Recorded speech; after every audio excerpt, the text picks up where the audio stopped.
Jeudi 7 août 2014, dans la cour d'honneur du Palais Princier, dernier concert de cette saison pour l'Orchestre Philharmonique de Monte-Carlo.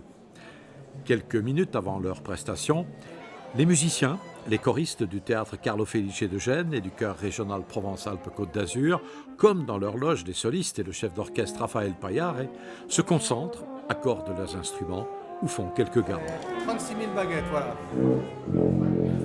Dernier concert dans la cour d'honneur du Palais Princier, c'est peut-être l'heure du bilan de cet été. Les concerts du Palais sont pour tout l'orchestre un moment très spécial parce qu'en général, et c'est le cas, nous réunissons des très beaux solistes, des chefs, des très bons chefs. Et en fait, moi ce que j'aime beaucoup, c'est de voir aussi le succès public qu'a ces concerts. En effet, ils sont tous pleins et ça c'est touchant pour nous de se rendre compte de ça. Moi j'aime beaucoup quand Monseigneur est là parmi nous et qu'il nous écoute. Je trouve ça important et je me suis aperçu aussi qu'il a aimé certains des concerts en effet où il était présent. Ça nous fait plaisir en tout cas, tout l'orchestre.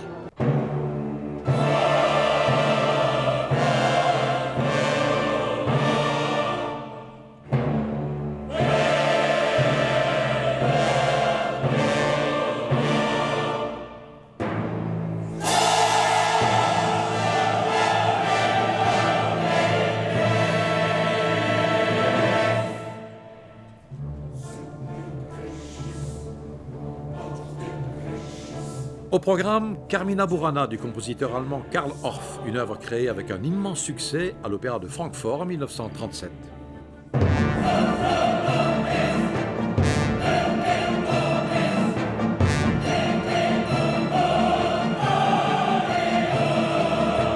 Carmina Burana, c'est une œuvre un peu mythique. Beaucoup de gens snobent la critique. Ah oui, c'est pas de la vraie musique, c'est pas de la bonne musique. Moi, je trouve que c'est très impressionnant. C'est une cantate qui exploite les possibilités de l'orchestre, du chœur, des solistes, qui les pousse un peu dans leur retranchement. Les solistes ont des solos extrêmement difficiles, le chœur aussi, l'orchestre, et tout ça dans une musique extrêmement, finalement, enlevée, très souvent joyeuse. Ça termine bien l'année, je pense, José. Ce dernier concert de la saison dans la cour d'honneur du Palais Princier était aussi le dernier de la brillante carrière de Daniel Chavancellario, premier violon de l'Orchestre Philharmonique de Monte-Carlo depuis 40 ans. J'ai eu énormément de chance d'être dans cet orchestre, accompagné de merveilleux musiciens à un niveau excellent. J'ai eu la chance de faire beaucoup de voyages, d'être dirigé par des grands chefs, d'accompagner des merveilleux solistes, d'avoir joué dans des salles mythiques.